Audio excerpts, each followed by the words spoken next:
अबे ओए, दिखाई देता है नहीं? जलता है। अकल है या नहीं भेजे में? माफ करना भाई साहब, गलती हो गई।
ला पुत्र, मैं बना देती हूँ तेरे वास्ते फंदा। तू भी ना जाके मेरे वास्ते एक रस्सी ले आ। तुझे इस पंखे से फांसी देने के बाद मैंने भी फांसी ले लेनी है। तेरे बगैर मेरी जिंदगी का क्या मतलब है? पुत्र, मैं हार नहीं मानूंगी जब तक तेरी जिंदगी, तेरा शरीर, तेरा चेहरा सब पहले जैसा नहीं हो जाता। पर पुत्र, तू भी हार नहीं मान सकती है। तेरी बीजी है ना तेरे नाल। हम ये लड़ाई जीतेंगे पुत्र, हम ये लड़ाई जरूर जीतेंगे। एक असंतुष्ट आवारा लड़के के बदले का एक वार एक लड़की को शारीरिक, मानसिक और भावनात्मक पीड़ा से भरा जीवन झेलने पर मजबूर कर देता है।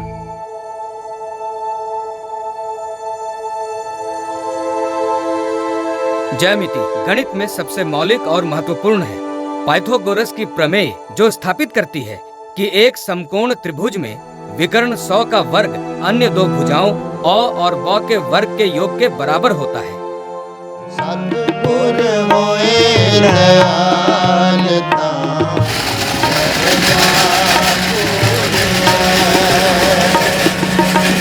सतगुर होए दयालता, अब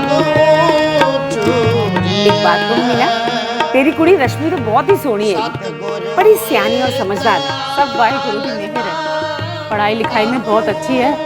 पवन चाहता है कि वो खूब पढ़े लिखे। वो की कहते ने उन्होंने PhD करे।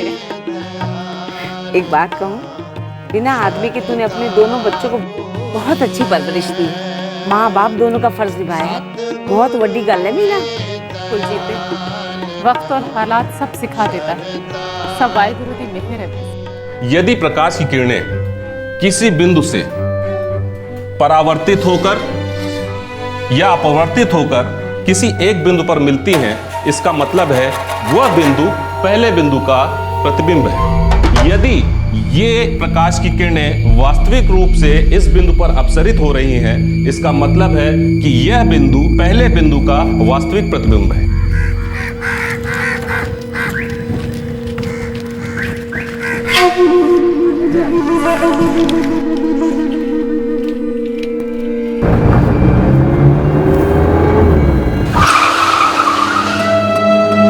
रश्मि पुत्र, सत श्री अकाल ताई जी। सत श्री अकाल पुत्र, सत श्री अकाल। तेरी पढ़ाई कैसी चल रही है? चंगी। पुत्र ये रख ले। रहने दो ताई जी, बच्ची थोड़ी हो अब। तेरे बच्चे भी हो जाएंगे ना तो भी तू मेरे लिए बच्ची ही रहेगी। मैं तेरे बाप का दोस्त ही नहीं हूँ, तेरे लिए बाप वर्गा ही हूँ। ले रख ले, बड़ों को मना नहीं करते। किताबें ले लेना। चंगा ताई जी। खुश रह।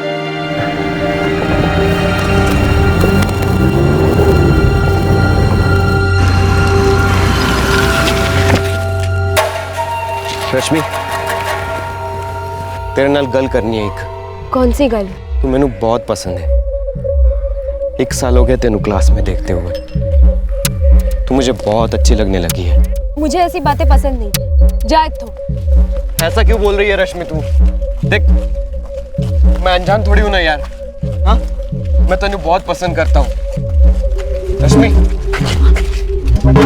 देख, मैं बहुत पसंद करने लगा हूँ तेनू यार। बोला ना, मुझे ऐसी बातों में कोई दिलचस्पी नहीं। मैनू पढ़ के कुछ बनना है। हुण जा तू। रश्मि,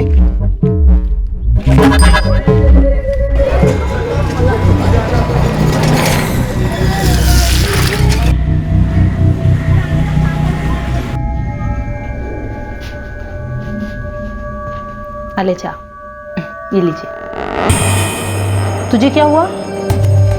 मैं उसी कुड़ी नाल ब्याह करना है। तो तू उसे बोल क्यों नहीं देता कि तुझे उससे ब्याह करना है? मैंने बोला उसे कि तेनू मैं बहुत पसंद करता हूँ, पर उसने मैनू ना बोल दिया। बड़े तेवर दिखा रही है ये रश्मि। रब ने थोड़ी अच्छी सूरत क्या दे दी, खुद को बड़ी हूर समझने लगी। रणदीप पे आज तूने पहली बार कहा ना उसको, और पहली बारी में लड़कियां थोड़ी मान जाती हैं। टाइम लगता है काका जी, और ये इश्क की राह बड़ी मुश्किल होती है। तू चाह पी, मान जाएगी। प्रतिरक्षा तंत्र इस मायने में बेजोड़ है कि वो विजातीय प्रतिजनों को पहचानता है। प्रतिरक्षा तंत्र एलर्जी की प्रतिक्रियाओं, प्रतिरक्षा रोगों,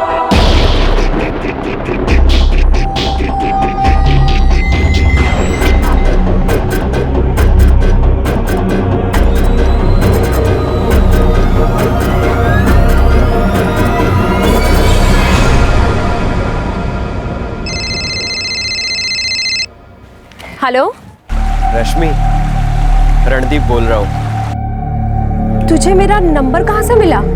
जिनका दिल सच्चा और प्यार पक्का होता है ना, उन्हें सब पता चल जाता है। बोला ना परेशान करना बंद कर। आइंदा फोन मत करना मुझे। हेलो हेलो रश्मि,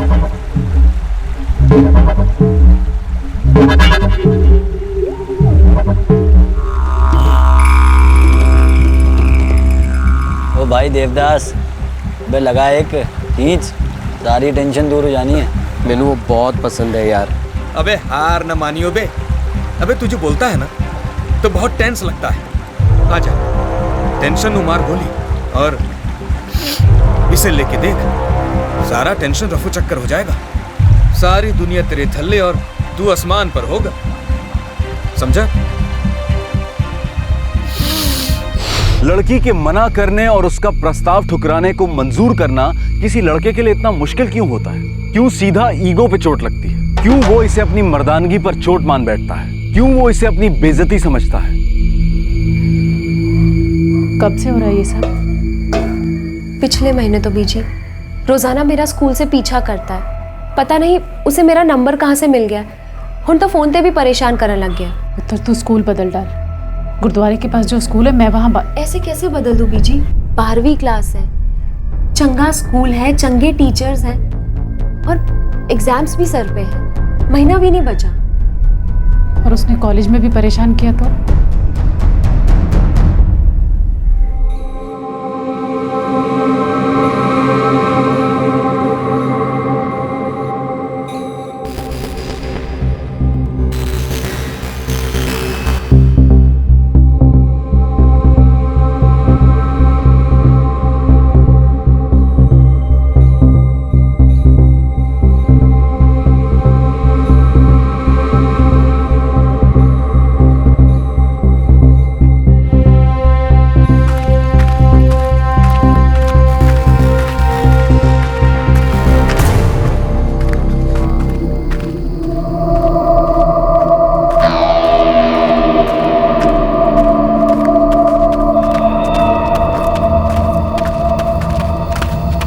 रश्मि, ओए रश्मि, क्या बुराई है मुझ में? मेरा प्यार मंजूर क्यों नहीं कर रही है तू? रणदीप, मैं तेनू कितनी बारी क्या ना मुझे ये सब बातों में दिलचस्पी है, ना ही मुझे इन सब फालतू चक्रों में पड़ना है। मुझे लाइफ में अभी कुछ हासिल करना है। पर मेरी लाइफ तो तुम हो रश्मि, और मैं तेनू हासिल करना है बस। शादी कर लेना मेरे से। रणदीप, मुझे ये सब पसंद नहीं। हट मेरे रास्ते से। रश्मि, रश्मि,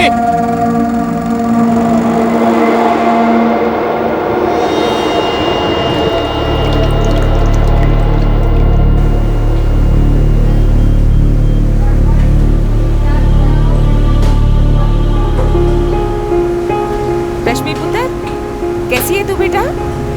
फर्स्ट क्लास आंटी जी। तेरे 12वीं के नंबर पता चले, बहुत खुशी हुई। अब पढ़ लिख के बड़ी ऑफिसर बनना, अपनी माँ का नाम रोशन करना, समझी? जी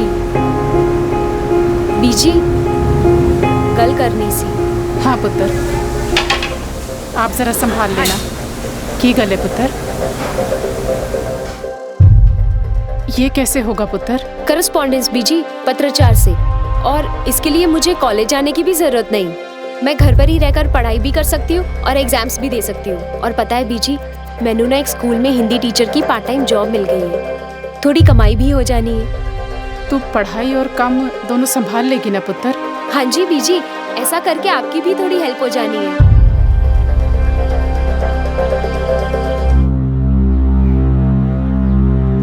देख रश्मि, मुझे पता है मैं ज्यादा नहीं कमा पाता, लेकिन मैं और काम करूंगा और मेहनत करूंगा। दिल्ली बड़ा शहर है, कोई अच्छा काम तो मिल ही जाएगा मेरे को। हुण तू दस, अगर तू चंडीगढ़ विच पढ़ना चाहती है तो?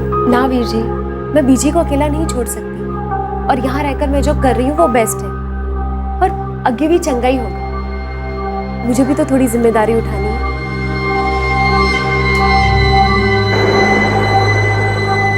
रश्मि जब सिर्फ 2 साल की थी तो उसके सर से उसके पिता का साया उठ गया था। उसके पिता एक ट्रक ड्राइवर थे जिनकी सड़क दुर्घटना में मृत्यु हो गई थी। तभी से उसकी मां ने गुरुद्वारे की रसोई में काम करना शुरू किया और उसे और उसके भाई पवन को पाला पोसा। पवन ने बचपन से ही मां का हाथ बटाने और पढ़ाई में होशियार बहन को अच्छी शिक्षा देने के लिए काम करना शुरू कर दिया। रश्मि इसी उम्मीद के साथ बड़ी हुई थी कि उसे एक दिन कुछ बड़ा करके दिखाना है। अपनी उस मां को खुशी देनी है जिसने पूरी उम्र उनकी परवरिश की जद्दोजहद में खट खट के गुजारी थी। एक था राजा। वैसे तो वो राजा अपने लिए हमेशा खूब खर्चा करते थे, लेकिन दूसरों के लिए उनकी मुट्ठी हमेशा बंद रहती थी।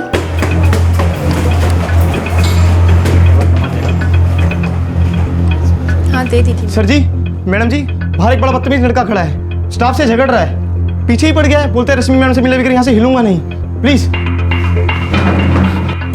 अरे भाई आप समझते क्यों नहीं हो? नहीं जा सकते आप अंदर। तुम हो कौन मुझे रोकने वाले? वो मेरी दोस्त है और मुझे अभी उससे मिलना है, इसी वक्त। आप नहीं मिल सकते। आप कौन है वहाँ? कौन लड़ रहा है साफ्ते? सर जी नशे में है ये, रश्मि मैडम से मिलने की जिद कर रहा है। हमने कहा भी वो क्लासरूम में, लेकिन मानता ही नहीं है। अड़ गया है कि क्लासरूम में जाएगा। वो मेरी फ्रेंड है और मैंने उससे अभी मिलना है, बुलाओ उसे। देखिए भाई साहब, ये स्कूल है और रश्मि मैडम यहाँ पे टीचर है, और मुझे नहीं लगता उनका आप जैसा कोई भी दोस्त होगा, इसलिए प्लीज आप जाइए। तू है कौन? तेनू पता है तू गल किससे कर रहा है? प्लीज आप यहाँ से शराफत से चले जाइए, वरना हमें आपके खिलाफ एक्शन लेना पड़ेगा। मैं रश्मि से मिले बगैर नहीं जाऊंगा यहाँ से। आपको जो कार्रवाई करनी है कर लो, बस। अरे कमाल बन जाए।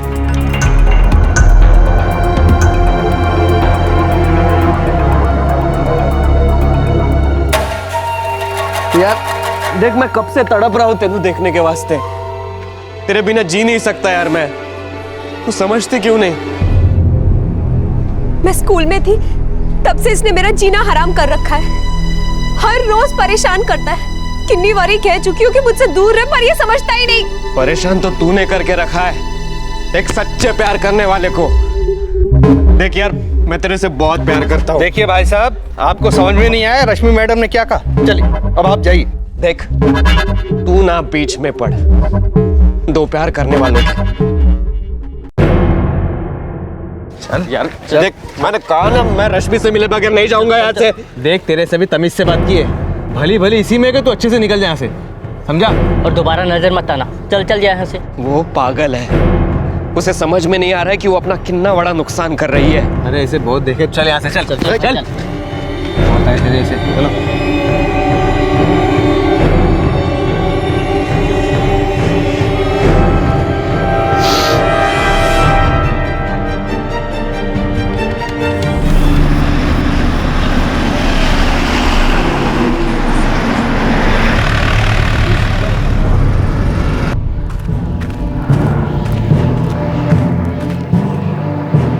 भाई साहब, रश्मि बहुत परेशान है।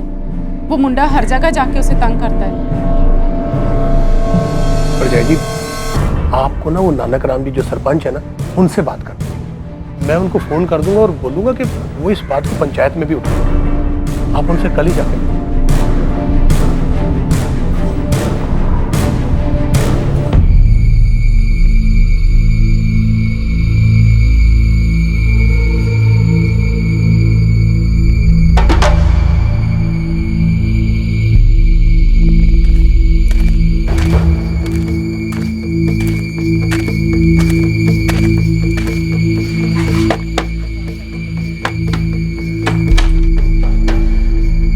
जी। सत श्री अकाल जी। सत श्री अकाल। जी, मैं गोहाना गांव का रहने वाला हूँ। मेरे माँ बाप वहीं रहते हैं। मैं आजकल अपनी दीदी और जीजा जी के साथ यहाँ पाथरा गांव में रहता हूँ। पुत्र, तूने अब तक ना अपना नाम बताया ना काम। क्या बात करनी है? मैं आपकी कुड़ी नू जानता हूँ। हम दोनों एक ही स्कूल में पढ़ते थे। मैं उसके नाल ब्याह करना चाहता हूँ। क्या नाम है तेरा? जी, रणदीप सिंह। अच्छा, तो अब तेरी इतनी हिम्मत हो गई कि मेरे घर आकर मुझसे ही मेरी बेटी का हाथ मांग रहा है। माता जी, आप गलत ना समझो। देखिए, मेरी इल्तिजा है आपसे। मैं अच्छी इच्छा से यहाँ आया हूँ। मैं रश्मि से बहुत प्यार करता हूँ और उसके नाल ब्याह करना चाहता हूँ। तू यहाँ से जाता है या नहीं? आप ना गलत समझ रहे हो। मैं चंगा बंदा हूँ जी। तू जाता है या मैं पुलिस को बुलाऊं? इतना गुस्सा मत करो माता जी। मैं तो आपकी बेटी की भलाई चाहता हूँ। माता जी, आप मेरी बात समझने की कोशिश कीजिए। माता जी,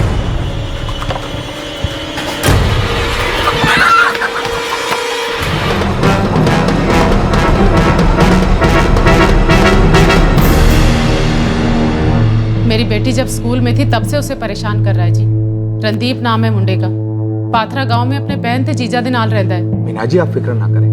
अगले रविवार पंचायत मीटिंग में इसके बारे में बात करेंगे। आप आ जाइए। जी, बड़ी मेहरबानी होगी आपकी।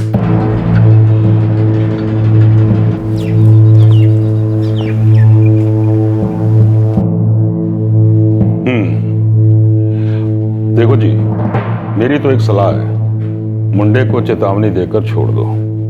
मेरे ख्याल से पुलिस के पास जाना भी अच्छा नहीं होगा। एक तरह से इनकी बात ठीक है।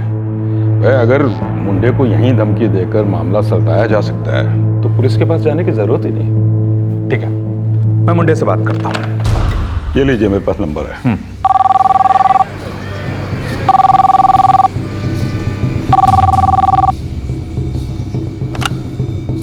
हेलो जी, मैं गुराली गांव पंचायत से बोल रहा हूँ। रणदीप सिंह से बात करनी है। जी, वो तो घर पे नहीं है जी।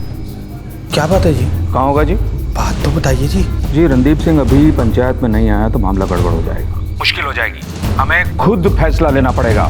बात गंभीर है। बात क्या है जी? देखिए, यदि खुद रणदीप सिंह आकर बात पता लगा ले या फिर आप आकर बात पता लगा।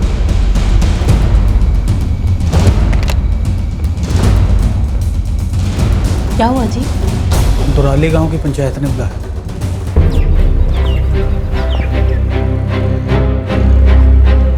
ये क्या कह रहे हैं आप लोग? मेरा भाई ऐसे नहीं कर सकता। आपको ना मेरी बेटी के स्कूल आकर देखना चाहिए था। क्या तमाशा किया आपके भाई ने। अरे उसकी वजह से मेरी बेटी ने कॉलेज जाना छोड़ दिया और पत्राचार से पढ़ाई शुरू की। और हद तो तब हो गई जब वो मेरे घर चला आया। हिम्मत देखो उसकी, आकर मेरी बेटी का हाथ मांगने लगा। आप मेरी बात सुनिए जी। देखिए, आज के बाद हमारा रणदीपा आपकी बेटी के आसपास भी नहीं भटकेगा जी। जो भी गलतफहमी हुई है जी, खत्म करो उसे। मिट्टी पाओ जी। कोई गलतफहमी नहीं हुई है। अच्छा होगा आप उसे सलीका सिखा दें, तहजीब सिखा दें। रश्मि और उसकी माँ की तरफ से अगर कोई भी शिकायत आई तो पंचायत पुलिस में जाएगी। कानून अपना काम करेगा, पहले से बता देते हैं आपको। देखो जी, ऐसी नौबत आएगी नहीं जी। मैं वादा करता हूँ जी आपसे।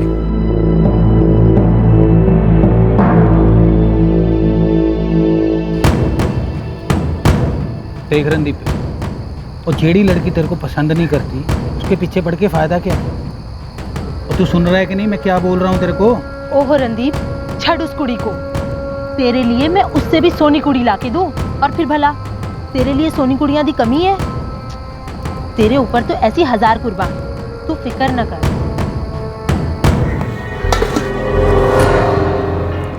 बीजी सही किया आपने, जो पंचायत को इसमें शामिल कर दिया। अब देखना वो मुंडा और उसका परिवार दूर ही रहेगा मुझसे।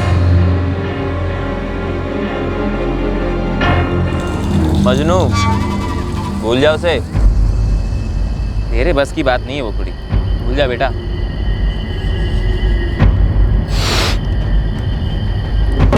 मैं स्कूल में थी तब से इसने मेरा जीना हराम कर रखा है। हर रोज परेशान करता है। कितनी बारी कह चुकी हूँ कि मुझसे दूर रहे, पर ये समझता ही नहीं। चलो बच्चों, आज एक कविता सीखते हैं।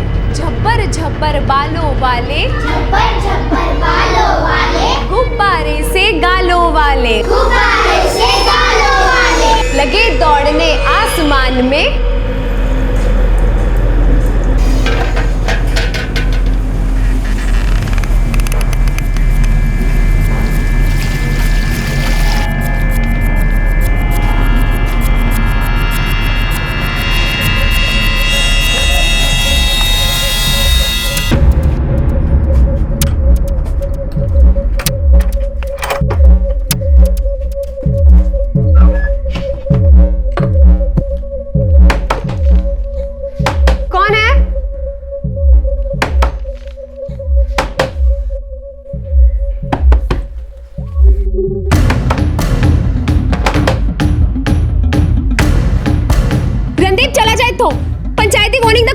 तुझ पे? बस 1 मिनट, एक गल करनी है तेरे से। रणदीप, तू जाता है या पुलिस को बुलाऊं? रश्मि, बस 1 मिनट गल करने का मौका दे दे। रश्मि, रश्मि, रश्मि, रश्मि, प्लीज, प्लीज एक बार बात करनी है। रश्मि! रणदीप, चला जा यहाँ से, नहीं तो मैं चिल्ला चिल्ला कर लोगों को इकट्ठा कर लूंगी।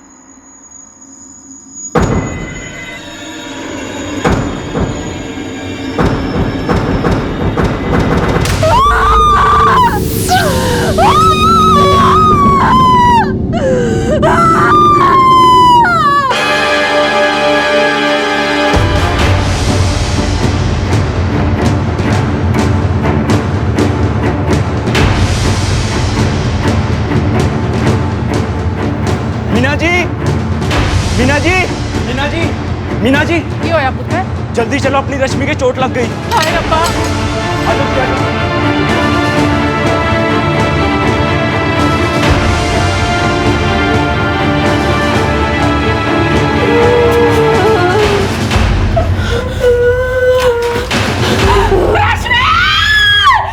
अरे एम्बुलेंस बुलाओ जल्दी से। अभी नानकराम जी। हमारे बच्चे को थोड़ा जल्दी कीजिए भाई जी।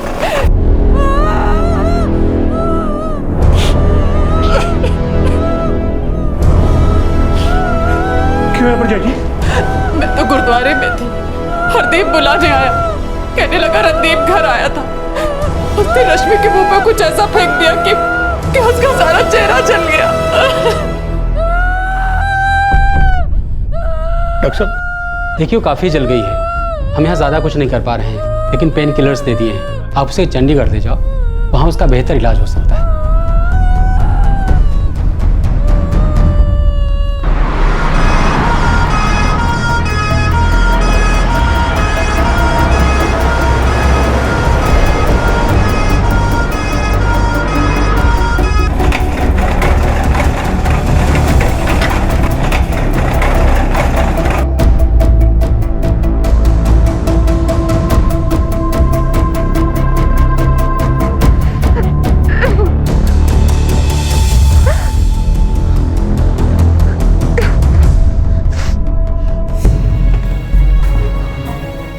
बहुत बुरी हालत है।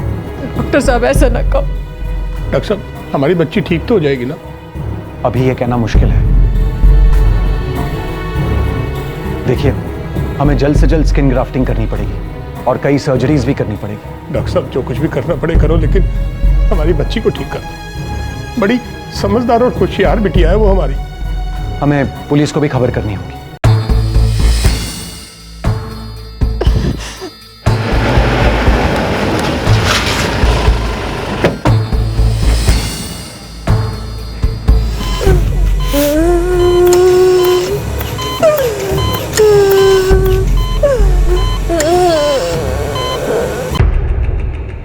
एसिड अटैक का केस है।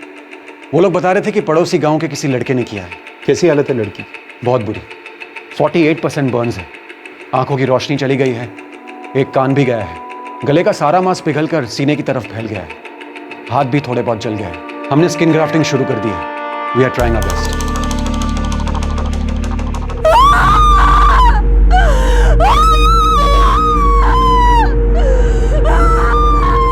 जी मैं रश्मि के फादर का दोस्त हूँ, वो तो अब रही नहीं।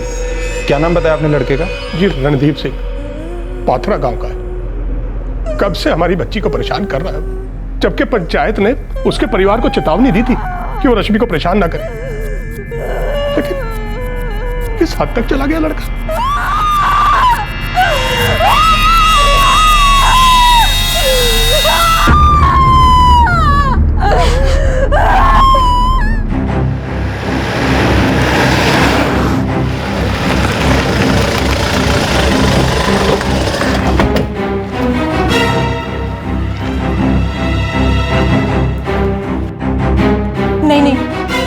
मेरा भरा ऐसे नहीं कर सकता। है कहाँ अभी रणदीप सिंह? रणदीप तो जी गुहाने गांव गया जी अपने माँ बाप के पास। मुझे लगता है जी आपको कोई गलत फहमी हुई है। हमने रणदीप को कहा था जी रश्मि से दूर रहने के लिए, और वो मान भी गया था। वादा किया था जी उसने हमसे। हाँ, वो लोग मेरे भाई को फंसाने की कोशिश कर रहे हैं। देखते हैं।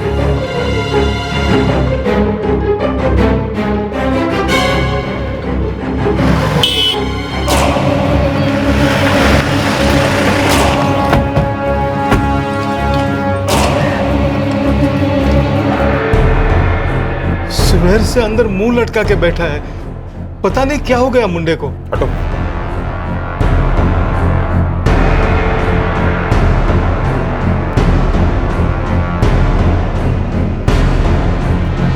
नशे में लड़का, ले चलो।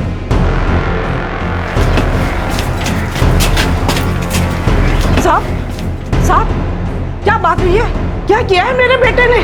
एक लड़की पे एसिड फेंका है, बहुत बुरी हालत में है बेचारी।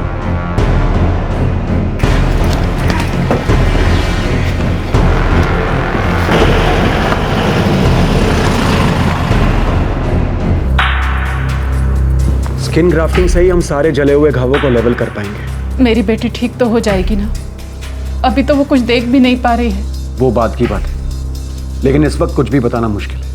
उससे बहुत तकलीफ हो रही है, दर्द लगातार हो रहा है और बंद ही नहीं हो रहा है। दर्द होगा, हम उसे पेन किलर्स दे रहे हैं, फिर भी दर्द होगा। कई सर्जरीज भी होगी और काफी खर्चा भी होगा। कितना खर्चा होगा डॉक्टर साहब?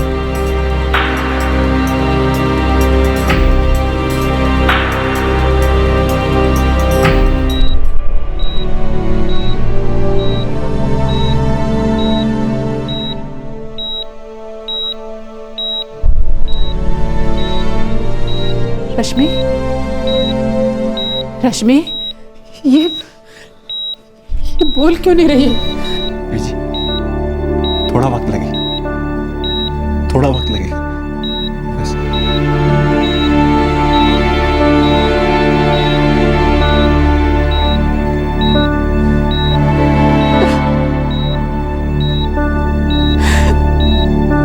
पुत्र, मैं कोशिश करूंगा कि ज्यादा से ज्यादा पैसों का बंदोबस्त कर सकूं। मैं भी एडवांस मांग लेता हूँ। बीजी कह रही हैं कि घर पे थोड़ा सा सोना पड़ा हुआ है, और अपने कजन से भी बात कर लेता हूँ। ताया जी, आप देखिए क्या हो सकता है। जो कुछ हमारे बस में है हम जरूर करेंगे, तो चिंता ना कर, हम कोई कसर नहीं छोड़ेंगे पुत्र।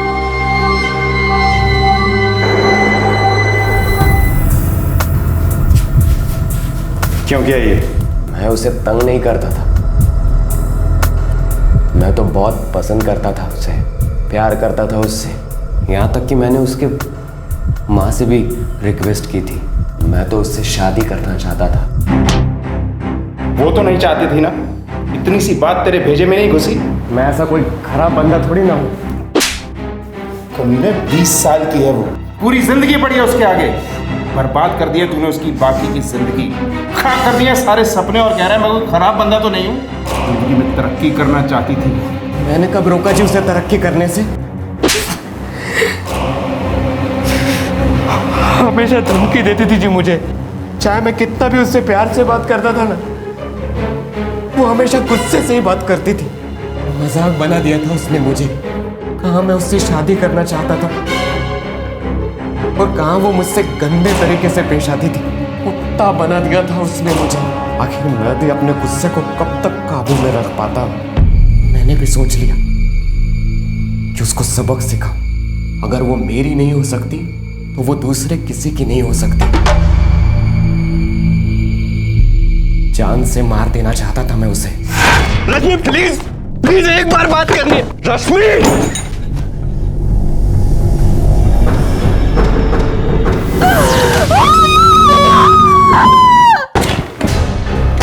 सर, रश्मि अभी भी बात करने की हालत में नहीं है। उसके माँ, भाई, सरपंच और रश्मि के स्कूल के स्टाफ सबके बयान लो। इस लड़के ने हर जगह जाके रश्मि को हैरेस किया है। सर 402 लगा रहा हूँ घायल करने के इरादे से घर में बिना अनुमति घुसने के लिए, और सर 307 हत्या के प्रयास के लिए। हाँ, वो कन्फेशन तो कर ही चुका है कि वो उसका कत्ल करना चाहता था। बस अब हमें एड़ी चोटी का जोर लगाना है ताकि किसी भी तरह से बेल ना मिल सके। एक तरफ जहां पुलिस रणदीप सिंह के खिलाफ चार्जशीट तैयार कर रही थी, वहीं दूसरी तरफ रश्मि एक के बाद एक सर्जरी से गुजरती अपनी जिंदगी को फिर से पहले जैसा करने की जंग लड़ रही थी।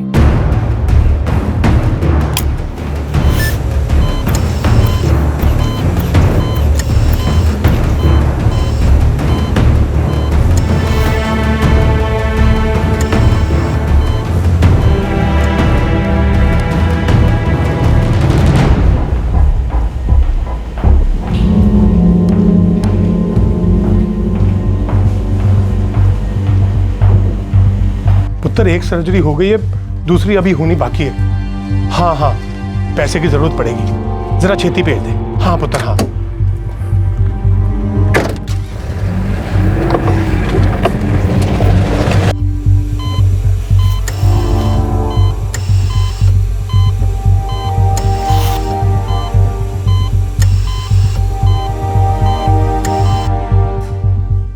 परजाई जी, अब आप बिल्कुल भी चिंता ना करो, मेरा बेटा और पैसे भेज रहा है अभी।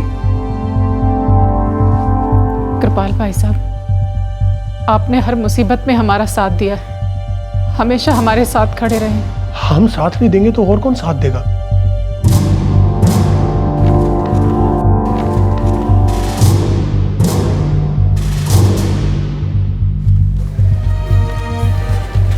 कोर्ट में फाइल कर दो। Okay sir.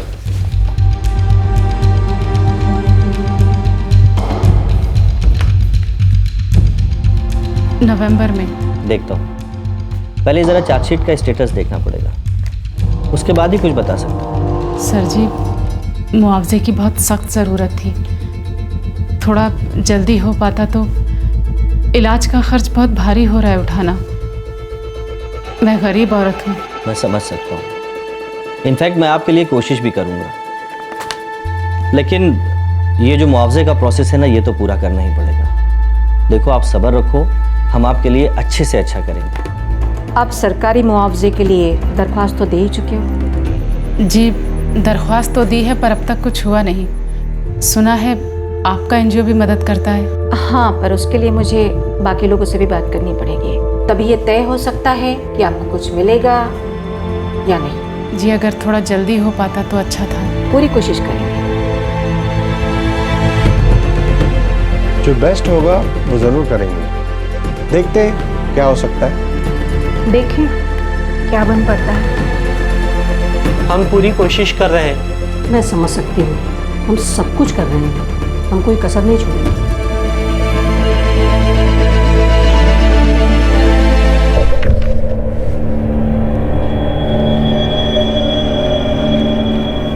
तगड़ा कैसे जी आपका? बंदा अंदर ही समझो आप।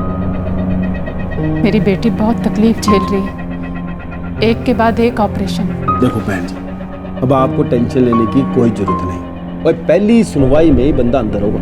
बाप लोगों के हालात को मैं अच्छी तरह से समझता हूँ, सरकारी मुआवजे के लिए भी तो लड़ रहे हैं आप लोग। अब जी फीस की बात क्या करनी है, आप एक काम कीजिए, 15,000 रुपये आप अभी जमा कर दीजिए, फिर बाकी जब फैसला आ जाएगा तो सेटल कर लेंगे।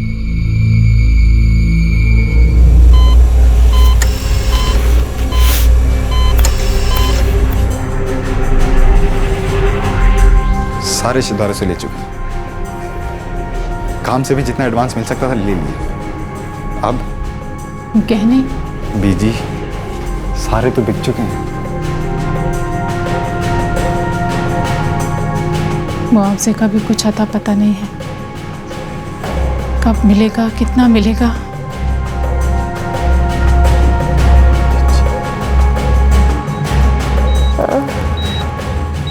बहुत दर्द हो रहा है बीजी।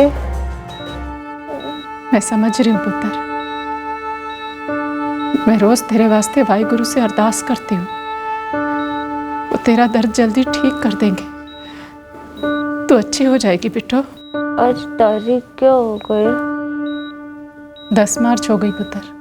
इतना टाइम निकल गया, कुछ पता ही नहीं चला। डॉक्टर साहब कह रहे हैं तू जल्दी पहले जैसी भली चंगी हो जाएगी पुत्र। फिर मैं देख पाऊंगी ना बीजी?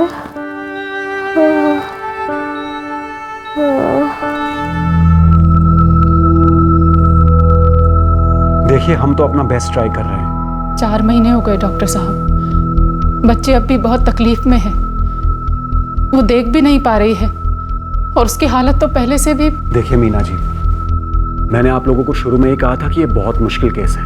अब झटके से हम कोई जादू तो नहीं कर सकते ना, फिर भी हम लगे हुए हैं, लेकिन कितना सुधार हो पाएगा ये कह पाना मुमकिन नहीं है। डॉक्टर साहब, हम लोग इलाज का खर्चा भी नहीं उठा पा रहे हैं।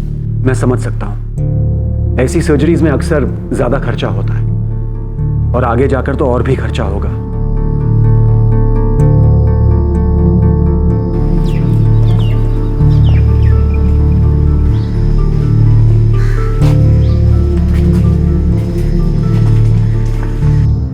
रश्मि, ले पुत्र, दवा ले ले। इधर ही रख दिया करो बीजी, आपको बार बार आने की लोड़ नहीं। कोई गल नहीं पुत्र, हाथ पैर चलते रहे तो बुढ़ापा देर से आता है।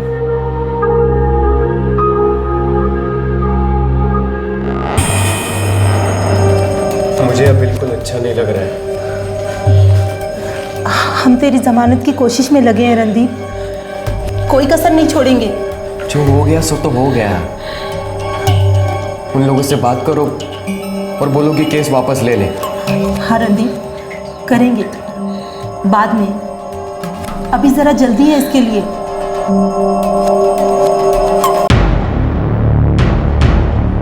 मतलब क्या है जी आपका?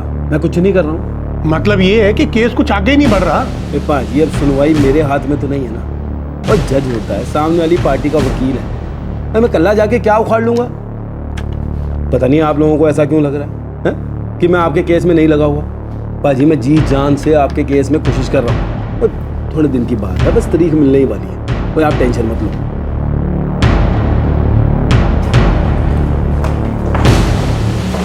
आप मेरी बात नहीं समझ रही हैं। सारे हॉस्पिटल्स में ऐसा केस हैंडल करने की सारी सुविधाएं नहीं होती हैं। बात पैसों की नहीं है, बात है पेशेंट की रिकवरी की, उसके ट्रीटमेंट की, उसके सुधार की। वो क्या सारी उम्र ऐसे ही रहेगी?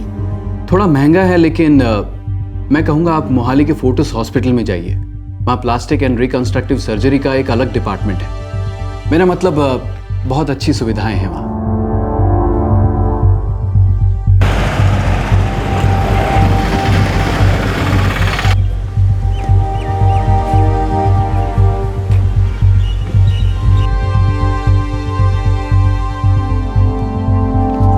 आप रश्मि को कल यहां पर ले आइए, मैं अपनी कलीग से इस केस के बारे में बात करके रखूंगा।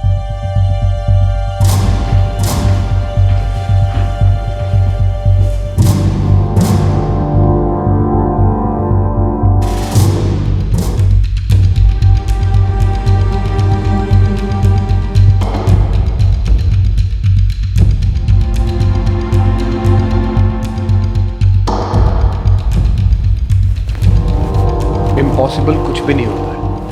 वो ठीक तो हो जाएगी ना, एकदम पहले जैसी? देखिए, बहुत सारी स्किन लेवलिंग का काम तो कर दिया गया है, हम इससे आगे का काम करेंगे, जितना हो सकेगा करेंगे, हार नहीं मानेंगे।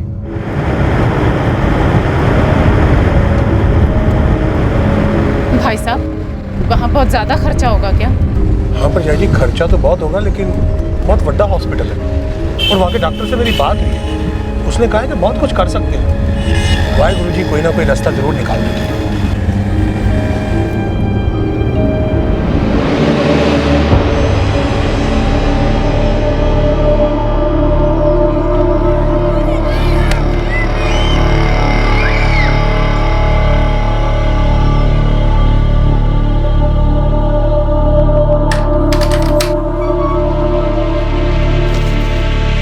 रश्मि,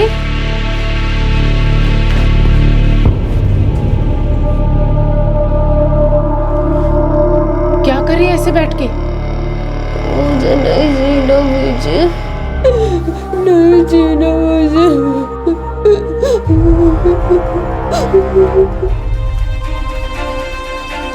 डरिए मत, इसने ज्यादा दवा नहीं खाई है। 1-2 दिन में दवा अपने आप निकल आएगी। पर एक बात का ध्यान रखिएगा, ऐसा दोबारा ना हो। रश्मि, हम पूरी कोशिश कर रहे हैं पुत्र के तेरे को एकदम पहले जैसा कर दे, जैसी तू थी। थोड़ा मुश्किल है, इसलिए थोड़ा टाइम लगेगा पुत्र, लेकिन हम लोग हिम्मत नहीं हारेंगे। और पुत्र तू भी हिम्मत मत हार।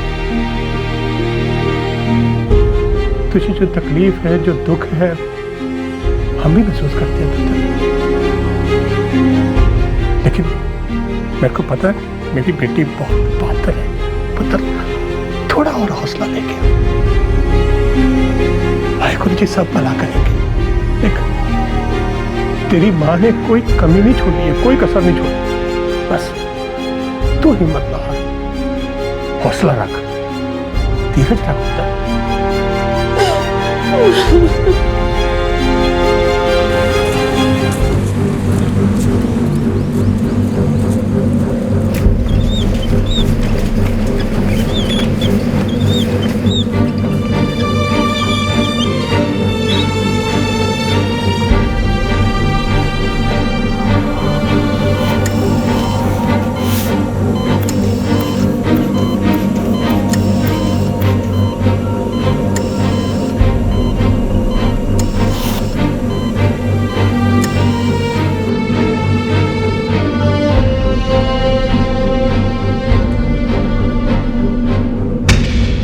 जो ऑपरेशन अभी हमने किया है उसे जेड प्लास्टिक कहते हैं। इससे डिफॉर्मिटी दूर होगी और फंक्शनैलिटी ठीक होगी। मतलब चेहरा मोहरा ठीक होगा, गर्दन और आसपास के हिस्से हिलेंगे डुलेंगे, काम करने लगेंगे। रश्मि ठीक हो जाएगी ना डॉक्टर साहब? हाँ जी, लेकिन अभी ये शुरुआत है, अभी कई और सर्जरी होगी।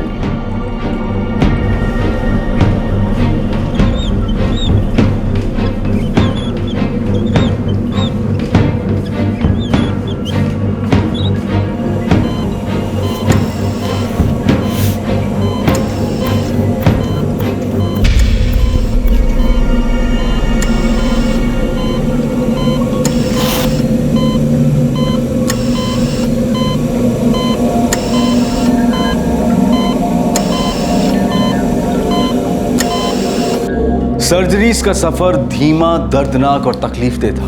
एक शाम रश्मि की जिंदगी एक नीच इंसान की वजह से एकदम उलट गई। रश्मि का शादी के लिए मना करना रणदीप को अपनी बेइज्जती लगी। वो जेल पहुंच चुका था और बेल के इंतजार में वहां सड़ रहा था, लेकिन उसके खिलाफ मुकदमा अब भी वहीं का वहीं थमा हुआ था।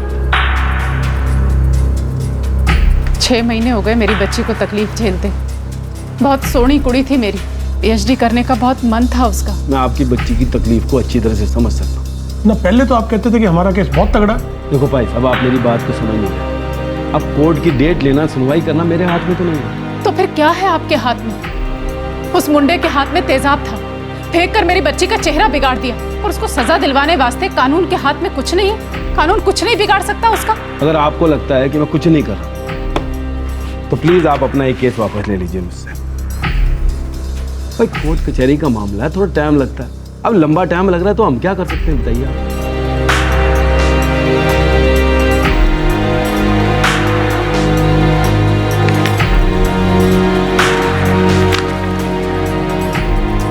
बहुत बुरा हुआ जी। उस मुंडे का तो अब तक बाल भी बांका नहीं हुआ।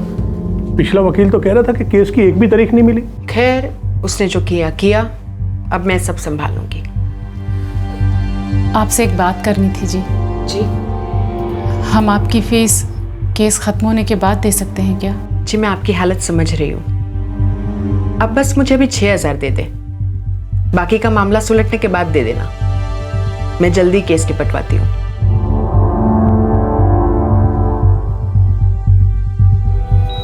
पुत्र, नई वकील सुषमा जी ने कहा है कि वो केस जल्दी खत्म करवा देंगे। बीजी, मेरे इलाज में बहुत खर्चा हो रहा होगा ना? पुत्र, अभी ये सब सोचने की ताकत नहीं है मुझ में।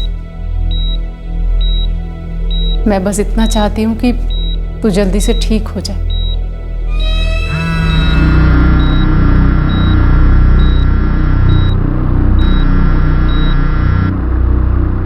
मीना जी, देखिए, ईमानदारी से बताऊं तो ये केस तो अदालत में सालों तक चलता रहेगा। तो क्या उसको कोई सजा नहीं होगी? देखिए जी, सजा तो वो वैसे भी भुगत ही रहा है ना।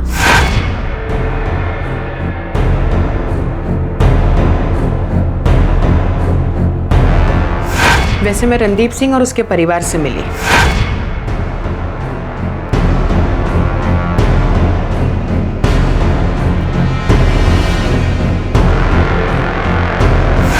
देखिए, एक हल है पूरे मामले का, और मेरे हिसाब से तो वो सबसे बेस्ट भी है। क्या क्या बेस्ट है जी? रणदीप अपने किए पे शर्मिंदा है, बहुत अफसोस है उसे। उसका परिवार भी ये समझ रहा है कि उसने रश्मि के साथ कितना बुरा किया है।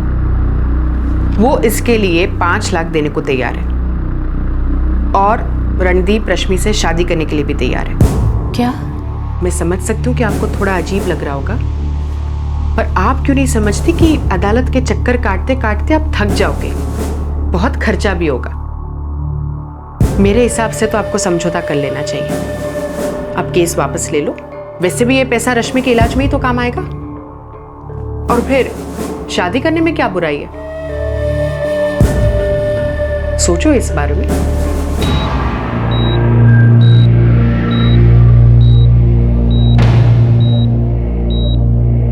बीजी,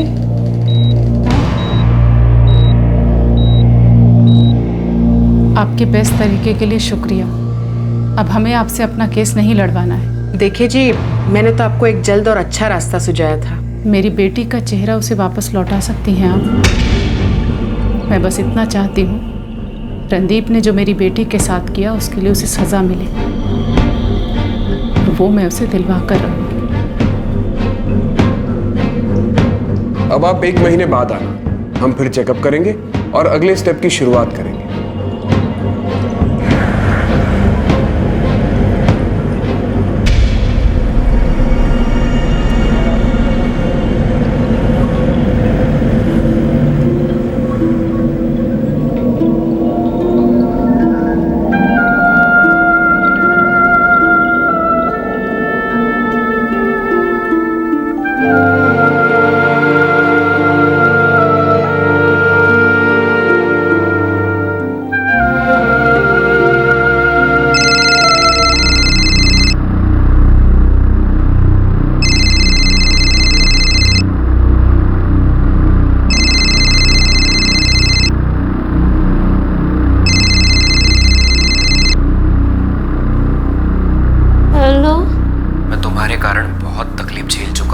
केस वापस ले ले।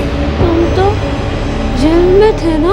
ऐसा मत सोचना कि मैं बाहर आ ही नहीं पाऊंगा। जल्दी ही बेल मिल जाएगी और मैं बाहर, और फिर आके देखता हूँ तुझे। या तो केस वापस ले ले या देखना फिर मेरा गुस्सा। हेलो हेलो रश्मि,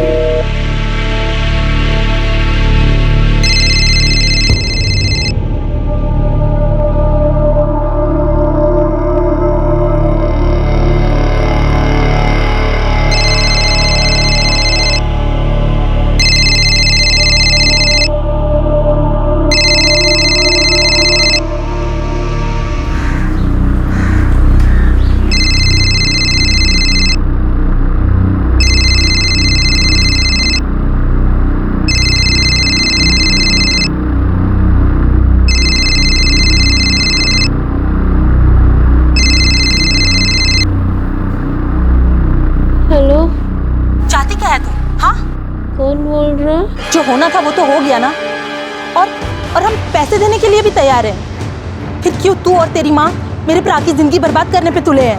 बर्बाद तो उसने की है मेरी जिंदगी। तू अपना केस वापस ले ले, वरना मेरा भरा बाहर आके तेरी जिंदगी और भी बर्बाद कर देगा।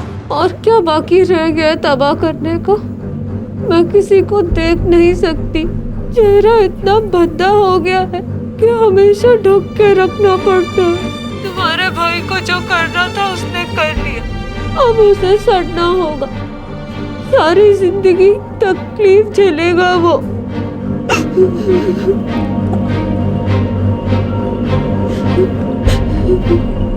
रश्मि रणदीप को उसके किए की सजा दिलवाना चाहती है। रश्मि खुद सजा भुगत रही है, मानसिक तकलीफ से गुजर रही है, उसकी जिंदगी बेहतर होने का नाम ही नहीं ले रही। उसने दोबारा से अपनी जान लेने की कोशिश की, लेकिन इस बार भी उसकी मां वक्त पर पहुंच गई और वो बच गई।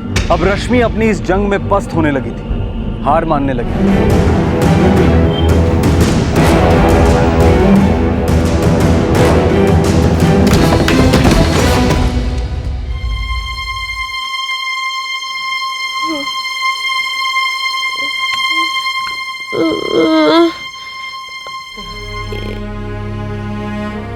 पुत्र, मैं हार नहीं मानूंगी जब तक तेरी जिंदगी, तेरा शरीर, तेरा चेहरा सब पहले जैसा नहीं हो जाता। और पुत्र, तू भी हार नहीं मान सकती है। तेरी बीजी है ना तेरे नाल, हम ये लड़ाई जरूर जीतेंगे।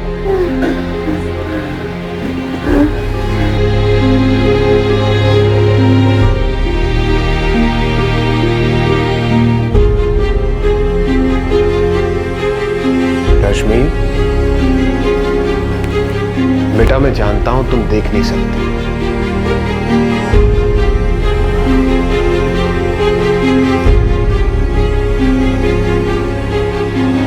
एक बात बताओ, तुम सबसे खूबसूरत हो, बहुत बहादुर हो तुम, कभी भी हार मानने की सोचना भी मत।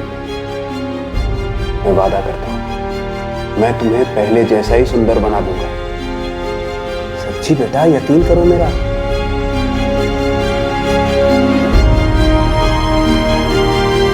अच्छा तो फिर प्रॉमिस करो मुझसे कि तुम कभी भी कुछ ऐसा नहीं करोगी, खुद को जरा सा भी नुकसान नहीं पहुंचाओगी तुम।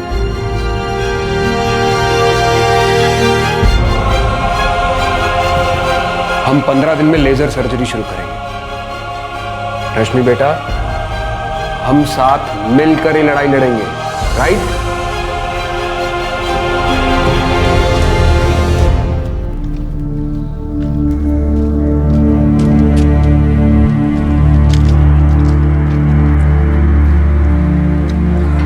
कृपाल जी।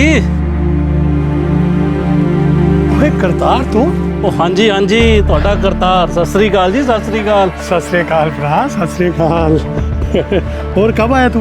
उन्हें आया जी 3 दिन पहला, और हर साल आता हूँ जी, खेती बाड़ी देखने आना ही पड़ता है। उत्थे अमेरिका में सब ठीक ठाक है? बहुत बढ़िया जी, वाहिगुरु की कृपा है। लेकिन वो रश्मि के बारे में सुना था जी, ये Rashmi if I am not wrong वही है ना अपने जयपाल दी कुड़ी, जयपाल जो हमारे गांव में रहता था पहले? हाँ करतार, वही है। बहुत बड़ी जंग लड़ रही है बेचारी जिंदगी से, बहुत ही होशियार बच्ची है। हाँ कृपाल जी, मैंने सब सुना है। वाहिगुरु की कृपा से अमेरिका रह के जो भी कुछ मैंने हासिल किया है, मेरा बड़ा मन है जी अगर इस परिवार की कुछ रुपए से, पैसे से अगर मदद कर सकूं। और मैंने ये भी सुना है जी उन्हें केस लड़ने में बहुत दिक्कत आ रही है। हाँ करतार, बेचारों को दिक्कत तो बहुत आ रही है। मेरा एक दोस्त है जी, he is an advocate, Arvind Gujral. अगर आप कहो तो मैं उससे बात करूं? प्लीज करो, बहुत मदद हो जाएगी। वो कोई मदद नहीं जी, मैं आज ही बात करता हूँ अरविंद गुजराल से, और उसकी फीस की सारी जिम्मेदारी मेरी है। बहुत मेहरबानी करता। ओ नहीं जी नहीं, कोई गल नहीं।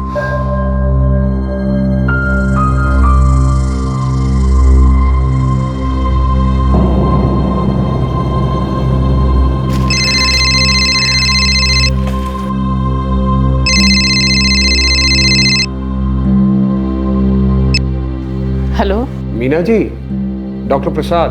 नमस्ते डॉक्टर साहब। नमस्ते। आज 1.5 महीना हो गया आप रश्मि को लेकर नहीं आई, क्या बात है? सब ठीक तो है ना? क्या बात है मीना जी?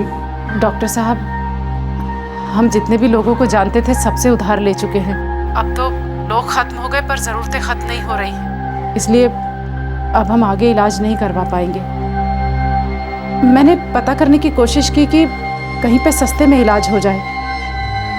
आपने जो भी हमारे लिए किया उसके लिए शुक्रिया, पर अब हम और इलाज का खर्च नहीं झेल सकते, क्योंकि मैं अब और लोगों के आगे झोली नहीं फैला सकती।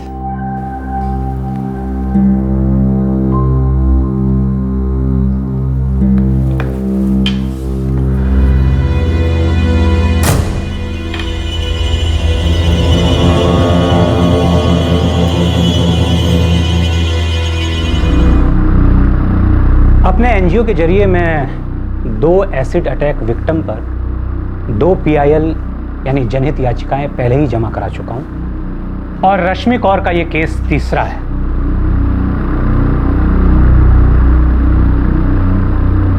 डॉक्टर प्रसाद ने मुझे इस केस के बारे में बताया। मेरी दरख्वास्त है कि इस तरीके के मामलों में पीड़ित को उपलब्ध बेहतरीन से बेहतरीन मेडिकल सुविधाएं उपलब्ध करवाई जाए। ये सरकार की जिम्मेदारी बनती है।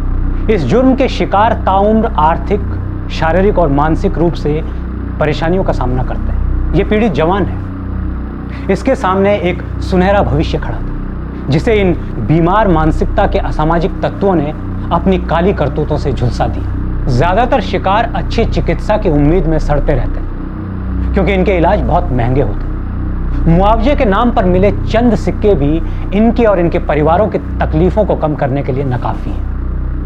सरकार पहले से तकलीफ में पड़े इन लोगों की तकलीफों को और न बढ़ाए और जल्द से जल्द बेहतर से बेहतर उम्मीद के मुताबिक इनकी मदद करने का अपना फर्ज निभाए। रश्मि कौर। आपका इलाज किस डॉक्टर की देखरेख में चल रहा है? डॉक्टर चैतन्य प्रसाद।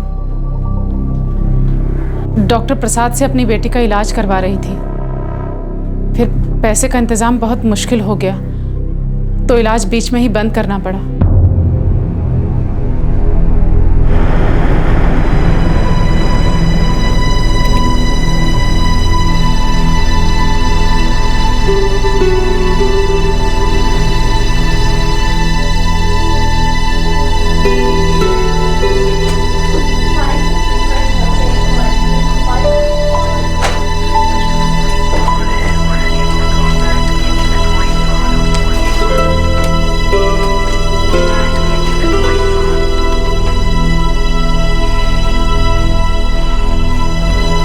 आपकी बात सुनने के बाद अदालत ने मुझे बुलाया। फोर्टिस हॉस्पिटल ने फैसला किया है कि अब से रश्मि के इलाज का सारा खर्च फोर्टिस फाउंडेशन उठाएगी।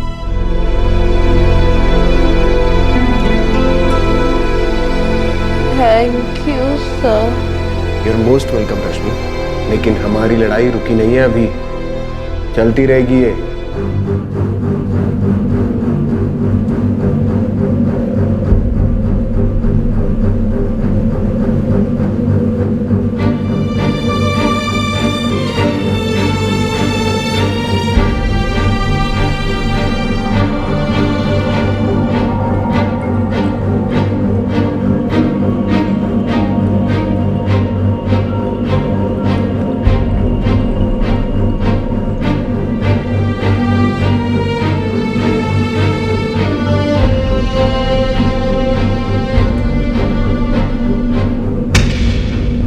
ये दिख रहा है? साफ साफ नहीं दिख रहा। पास लेके जाओ। बस अब थोड़ा साफ साफ दिख रहा है। और पास लेके जाओ। और रणदीप के खिलाफ मुकदमा अब भी अदालत में है। उसे जमानत नहीं मिली है और वो अब भी सलाखों के पीछे है। अदालत में सुनवाई के साथ साथ रश्मि का इलाज और काउंसलिंग भी हो रही है। चेन्नई में रश्मि की आंखों के चल रहे इलाज और उनके रहने और आने जाने का खर्चा भी फोर्टिस फाउंडेशन उठा रही है। दुर्भाग्यवश रश्मि की आंख का ऑपरेशन असफल रहा। रश्मि के इस केस के साथ फोर्टिस फाउंडेशन ने यह भी तय किया है कि वो एसिड अटैक के ऐसे सभी पीड़ितों का मुफ्त इलाज करेंगे जिनके परिवार इसका खर्चा उठाने के काबिल नहीं है। बदकिस्मती से पंजाब में एक और एसिड अटैक हुआ। उसकी शिकार का इलाज फोर्टिस हॉस्पिटल में मुफ्त किया जा रहा है। हाल ही में ऐसे अपराध की सजा बढ़ाकर 10 साल कर दी गई है। अब ये सजा काफी है या नहीं, ये एक अलग सवाल है। असल सवाल ये है कि इस खतरनाक एसिड की बिक्री पर क्यों अब तक कोई निगरानी या नियंत्रण नहीं है? क्यों इस तरह के एसिड को बिना अधिकार रखने और बेचने को पोजेशन ऑफ एक्सप्लोजिव एक्ट के तहत नहीं लाया जाता, जिसमें पहले से ही आजीवन कारावास की सजा मुकर्रर है? गर्म तेल का एक छींटा भी अगर हमें छू जाए तो हम दर्द से चीख उठते हैं। जरा कल्पना कीजिए ऐसे हमले के शिकार व्यक्ति की शारीरिक, भावनात्मक और दिमागी तकलीफ का,